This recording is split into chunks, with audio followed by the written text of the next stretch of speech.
Hello and welcome to the Irish Aesthete. Previously, I was talking about one of the most amusing characters to be found in the second quarter of the 18th century in England, John Lord Hervey.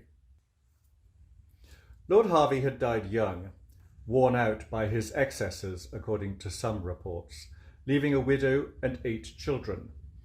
By the way, the eldest of those children, his daughter Mary, would marry one George Fitzgerald of Turlough, County Mayo, and was therefore the mother of eccentric duellist George Robert Fitzgerald, hanged for murder in Castlebar in 1786. But the object of our attention today is one of Mary's younger brothers, Frederick Hervey. Born in 1730, he was the third son and therefore had no expectation of inheriting either title or estate. Accordingly, as was then the norm, he became a clergyman and might never have come to public attention but for 2 things. In the first place, some years after being ordained, he visited Italy, which sparked what would be a lifelong passion for art and architecture. And then, secondly, in 1766, his eldest brother, George, 2nd Earl of Bristol, was unexpectedly appointed Lord Lieutenant of Ireland. In fact, Lord Bristol only held the office for 10 months and never even came over here. But during his short tenure, he managed to have his sibling Frederick appointed as Bishop of Cloyne. Cloyne has a charming small medieval cathedral and adjacent round tower, but it's a bit of a backwater and is best known as the diocese occupied for almost 20 years in the 18th century by the philosopher George Berkeley. Unlike his brother, Frederick Hervey did hurry over to Ireland and was soon busy in Cloyne, seeing what improvements he might make there to the cathedral and to the other buildings around it. But within a year he had secured one of the highest prizes in the Irish Church, being appointed Bishop of the exceptionally wealthy Diocese of Derry, from which he derived an annual income of some £20,000. It was, therefore, a position he was happy to hold for the next 35 years, although it must be said he was often absent for long stretches from his post. Many people have left accounts of Bishop Hervey. Sir Jonah Barrington, for example, noted that he was a man of elegant erudition, extensive learning, and an enlightened and classical but eccentric mind, bold, ardent, and versatile. He dazzled the vulgar by ostentatious state and worked upon the gentry by ease and condescension. He affected public candour and practised private cabal.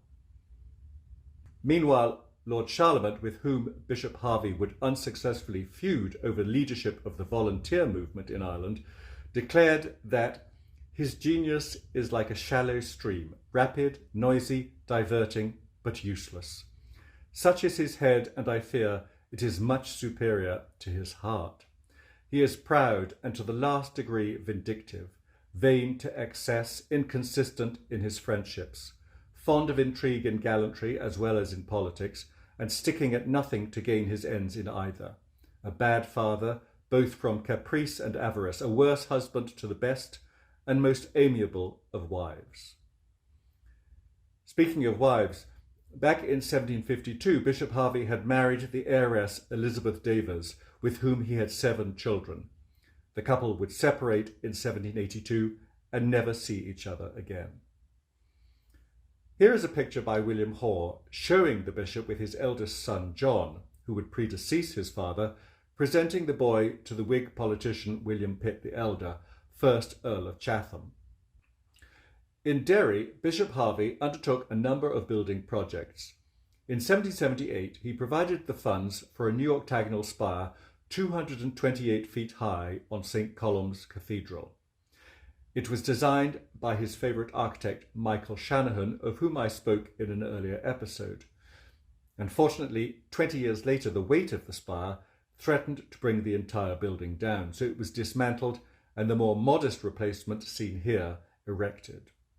Opposite the cathedral on Bishop Street stands the former Bishop's Palace, today a Masonic Hall, built in the 1730s by an earlier holder of the office, but again said to have been considerably improved by Bishop Hervey following his arrival in the city. And at the top of the street In 1789, he replaced the existing gate in Derry's walls with a new one. Taking the form of a triumphal arch, it was designed by Dublin architect Henry Aaron Baker. Note the sculptured head keystones on either side of the arch.